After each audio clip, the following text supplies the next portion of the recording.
when they say that we aim to create a happy life for ourselves, we're not taught that how are we supposed to deal with painful emotions. Because if you're going to notice, a lot of people are born naturally into very emotionally stunted or immature circumstances.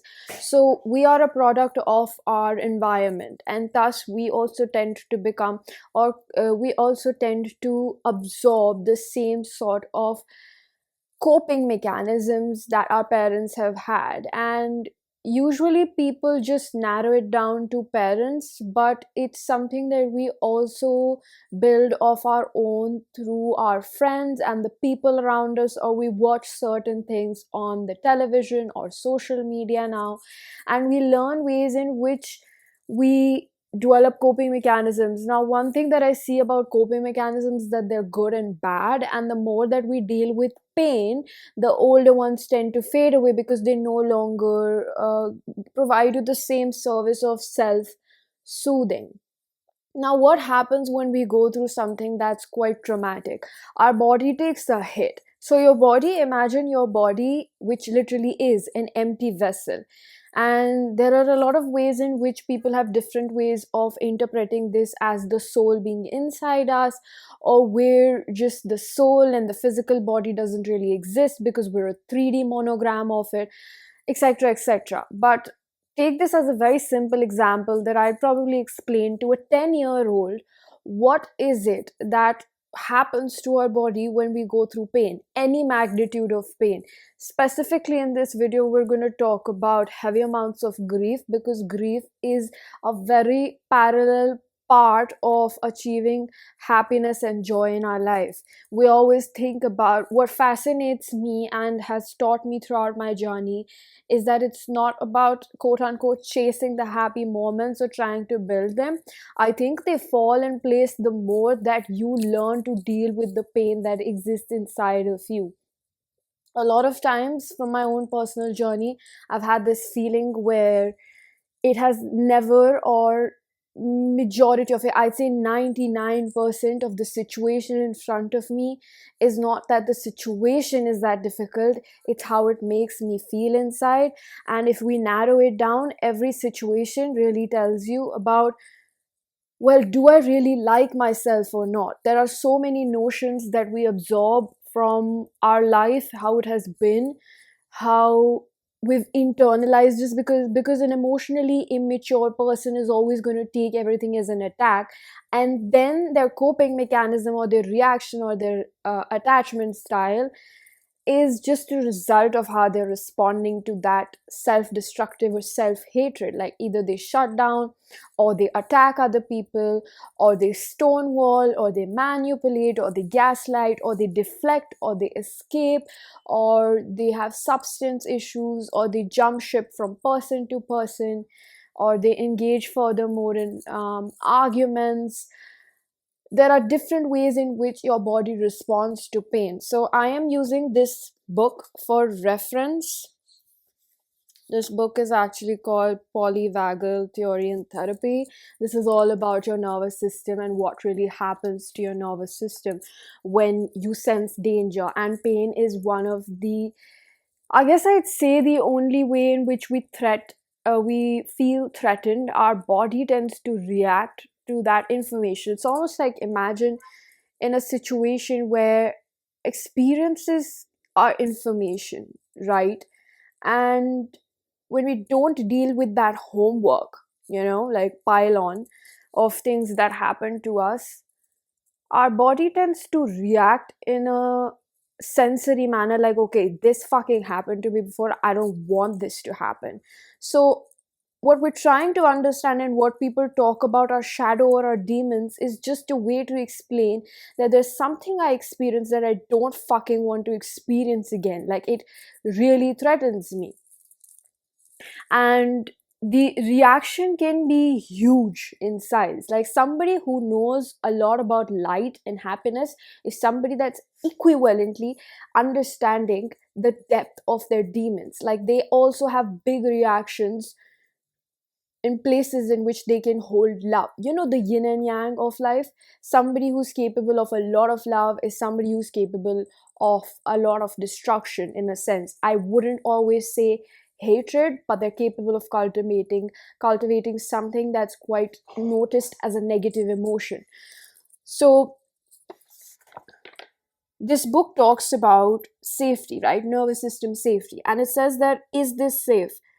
Its goal is to protect the nervous system, basically how our nervous system is built.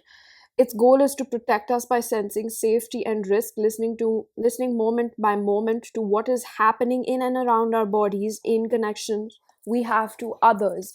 So when we're hyper vigilant, or we're understanding exactly what's going on with other people, or we're it's almost like a situation where, if once your hand got burnt by going close to fire, your body is going to remember, and it's not going to do that purposely, because it remembers what happened the last time it did the same thing. So the thing about unconscious repressed pain is that the homework keeps piling on, and you don't have a record of, basically where that task really came from. Is it for maths? Is it for English? Is it for science? You don't really know. It's just task that's like piled on the side, and you're trying to navigate your life's syllabus without having a look at what those course books really said about you, because those books that are kept in the hidden dark that you don't want to really acknowledge are the ones that are going to be the clue for your future examination. And a sense of, I guess I'd say it would be kind of,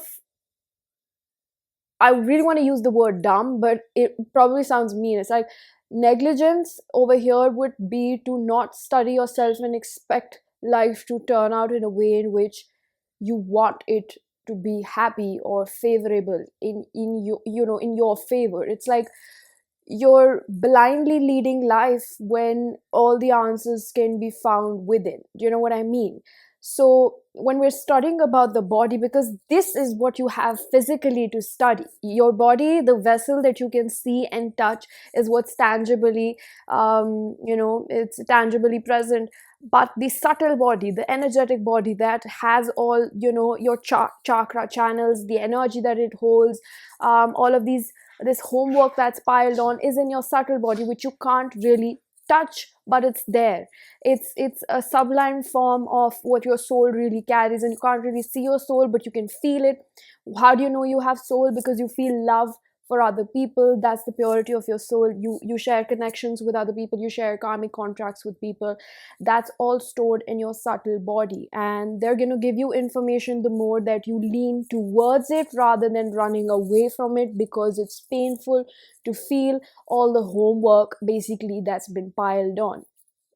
It's like you're trying to work for a math test, and you're like, hey, I don't know how to solve this algebra equation.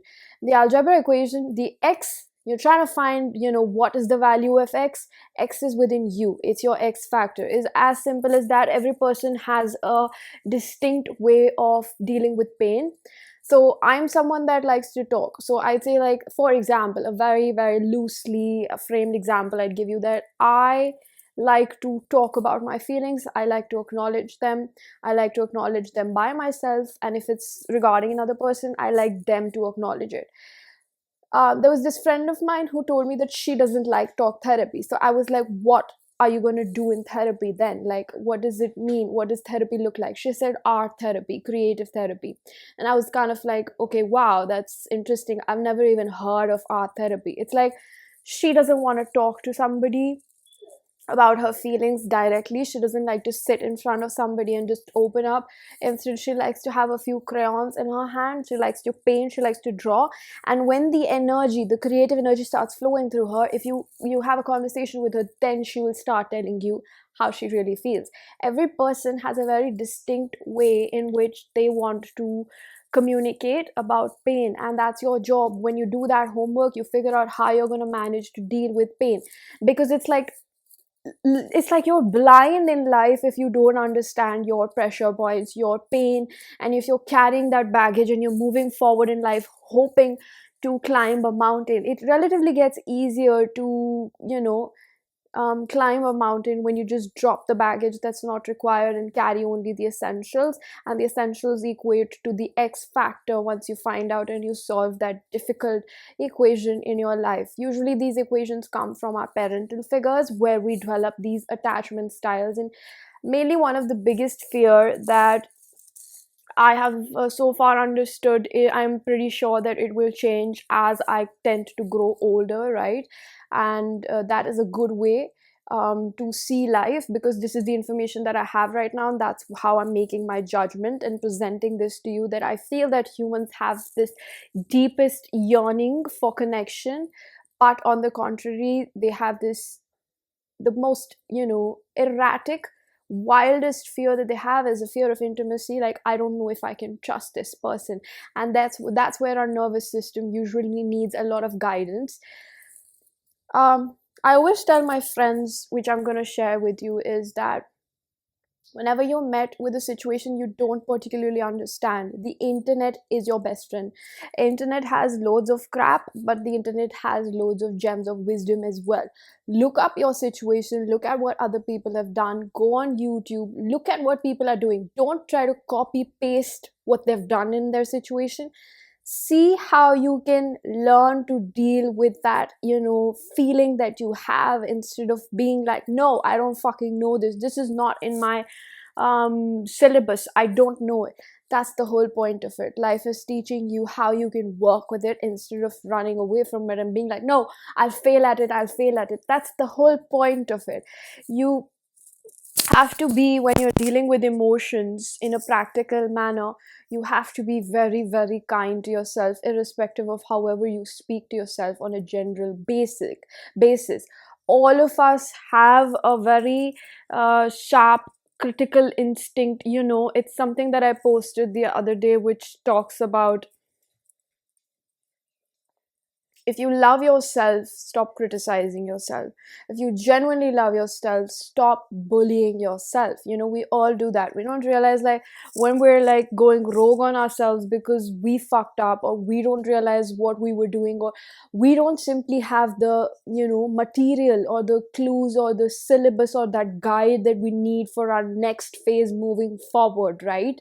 And this book talks about certain parts, so I'm gonna speak of certain, definitive scientific terms, but you don't have to completely understand that. The point is to just get a reference, because we're using something for syllabus. We're trying to learn something more about it.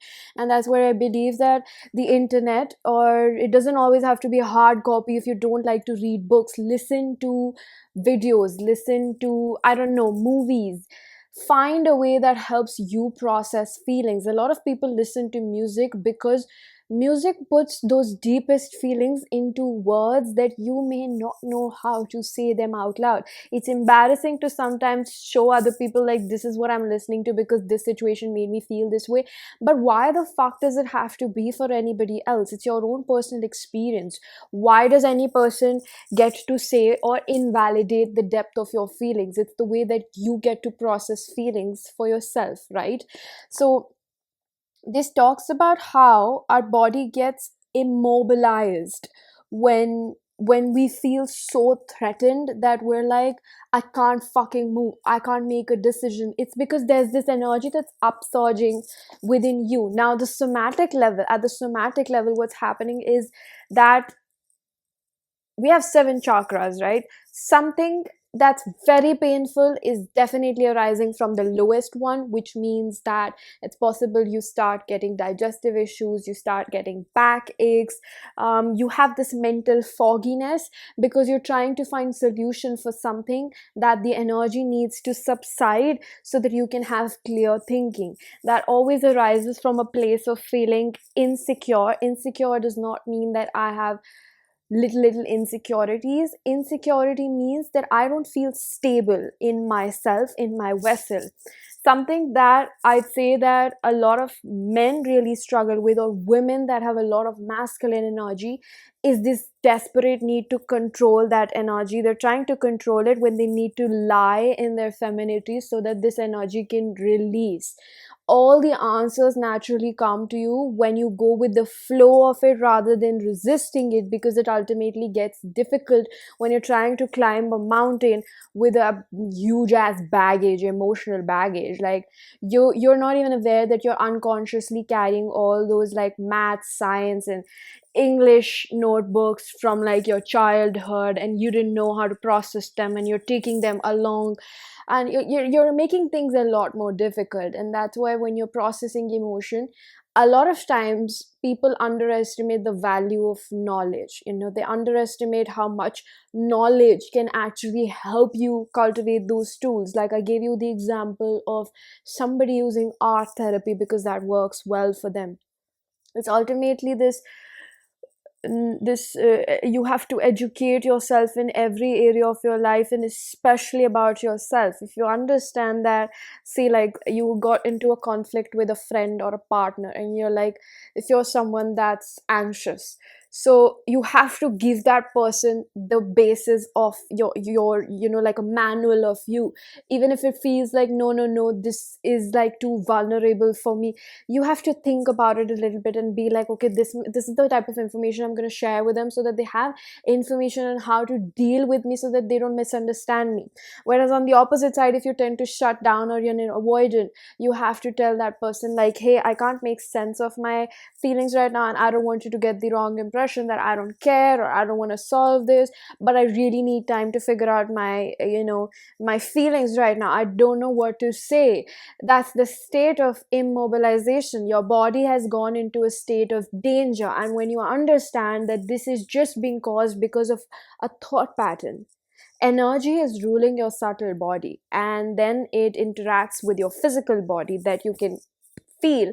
And that's how that fear makes you feel paralyzed, and it has a chokehold on you, because it doesn't matter if you're responding in an anxious or an avoidant coping mechanism. The whole I'd say the whole concept of this is that your body is looking for a release. And unless and until you learn how you're going to process that emotion, you have to have the knowledge that, man, I think this is not as bad as I'm making it out to be. Um, I think the more you move forward, you're going to realize that firstly, the universe is looking out for you. Like, it's not that you're purposely in a situation that's out to get you. I think that the fear makes you feel like that because we're processing on the basis of cellular information that has been, collected through the stone age. So now that we don't have physical danger, the body is so intelligent that the hypervigilance is because we had to kind of protect ourselves from natural calamities and wildlife, and we had to look for food and shelter. Now that we have all that, we have the space to process our emotional and mental well-being.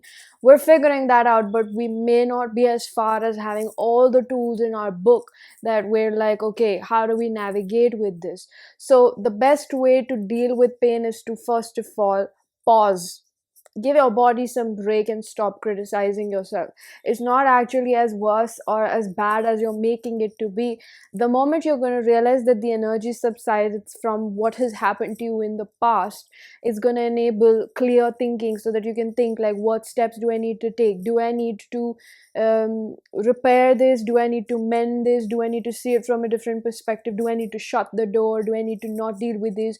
Do I need to change something? Because relatively, pain is just teaching you a better way or relationship with yourself, and your outer reality is going to ultimately mirror that to you.